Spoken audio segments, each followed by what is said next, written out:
Il les récupère, les recycle et leur donne une deuxième vie. De quoi je parle? De cartouches d'imprimante. Notre prochain invité est président et fondateur d'André Inc. Il s'agit de André Dagenais. André, bienvenue à Laval et compagnie. Bien, merci de votre visite. Parlez-moi de votre André Inc. Ça existe depuis combien d'années et c'est combien d'employés? André Inc. existe depuis 5 ans à Laval. Actuellement, on emploie 3 employés. Puis votre spécialité, vous, c'est d'être électrotechnicien? Électrotechnicien, définitivement. En 91, de là a commencé l'expérience des cartouches d'encre, parce que j'avais été demandé en recherche et développement pour les cartouches d'encre. Bon, justement, moi, j'ai l'impression que c'est quand même assez simple, une cartouche d'encre, mais il y a quand même plusieurs composants très, très technologiques là-dedans. Là. C'est définitivement plus compliqué qu'on le pense, parce que aujourd'hui, avec la mondialisation, on peut se retrouver avec toutes sortes de produits fabriqués un peu n'importe comment. Vous savez, il est plus facile de vendre un prix que de vendre un produit. Puis on se laisse souvent c'est vrai. tomber dans le piège parce qu'on a l'impression qu'en payant moins cher, on va avoir la même chose. Mais faut changer cette mentalité-là. Là. Vous êtes dans ce milieu-là depuis combien d'années? 94. Donc, ça a dû changer énormément depuis vos débuts, là. Bien, la qualité a changé, le concept a changé, mais le principe reste le même. Donc, la mécanique de base, si on veut, j'appelle ça mécanique, mais c'est pas ça, là. Exactement. La mécanique n'a pas changé parce que c'est le principe d'impression. Donc, on prend de l'encre qu'on transfère sur le papier, ça n'a pas changé. Ça a évolué, mais ça n'a pas changé. Qu'est-ce qui a évolué? C'est surtout la qualité de l'encre, la définition, la précision, la vitesse d'impression. Votre clientèle est-elle d'abord et avant tout des particuliers comme moi ou des entreprises? Quand j'ai commencé André Inc., qu'est-ce que j'ai fait? C'est que j'étais spécialisé que dans l'entreprise. On était situé dans le parc industriel à l'époque.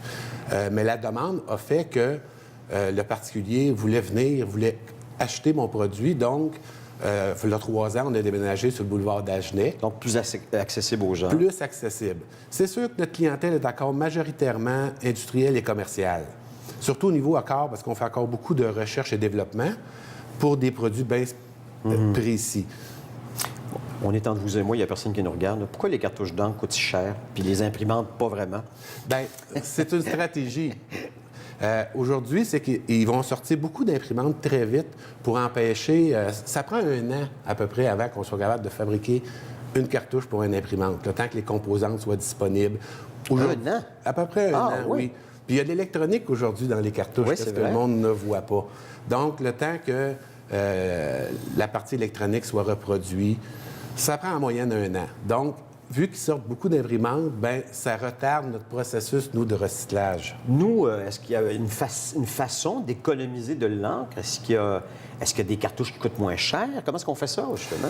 C'est la partie très compliquée aujourd'hui de savoir quoi acheter. Parce que l'information détaillée n'est pas affichée. On peut avoir 2 produits identiques, un qui va se vendre 100 $, l'autre va se vendre 50 $. Souvent, ça va être un produit importé d'Asie. Une va faire 1000 copies, puis on va vendre celle à 50 $ en disant « elle va faire aussi 1000 copies », mais c'est pas vrai. C'est pas vrai. Fait que si tu fais 400 copies, au lieu d'en faire 1000, puis il faut que tu en achètes 2, puis 2,5, là, tu n'as rien économisé. C'est le manque d'informations qu'on retrouve aujourd'hui, surtout. Là. Il y a entre autres le choix de nos polices qui est important si on veut économiser de l'encre. Et j'ai vu entre autres sur votre site Riemann Eco, oui, ou Riemann Eco, oui, qui est une police avec un vide à l'intérieur des lettres. Donc ça économise beaucoup d'encre. Oui, parce que pratiquement même, ça peut aller jusqu'à 50 %, tout dépendant de l'utilisation qu'on en fait. Il ne faut pas oublier que l'œil ne voit pas entre les points. Parce que si on va dans le technique, pour faire une lettre, c'est tous des petits points. Oui. Si on enlève un point entre chaque, ça devient encore lisible, mais on prend la moitié d'encre. Donc, c'est de cette façon-là. Mais ça, c'est économiser. Ouais. Exactement, mais c'est nouveau, cette approche-là. OK. Là. Vous me suggérez quelle imprimante avec quelle cartouche? Actuellement, le marché, si on va dans le laser, parce qu'on a la technologie laser, on a la technologie jet d'encre. Si on va dans le laser, actuellement, Brother est en train de prendre le marché. Mais c'est vrai aujourd'hui. Ça peut changer demain. Ça peut changer demain. Est-ce qu'un jour, il y aura des imprimantes sans encre? C'est drôle parce qu'on s'en va vers ça. Mais je ne vous dirais pas des imprimantes sans encre. Je vous dirais imprimer sans papier. Hein?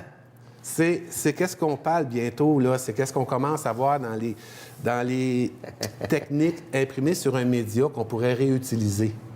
OK. Bien, écoutez, il va falloir que vous reveniez à l'émission. Entre-temps, si vous voulez justement aller faire un tour à la boutique de M. André Dagenet, André Inc., andréinc.ca, ou sinon, l'adresse est le 3151 boulevard Dagenet-Fabreville-Laval. On peut aller faire un tour à sa boutique du lundi au vendredi de 8h à 17h30. 450-622-4434. J'ai bien dit ça, André? 622-4434. 4434. Exactement. OK. Merci, André. Bien, merci à beaucoup. la prochaine. À la prochaine.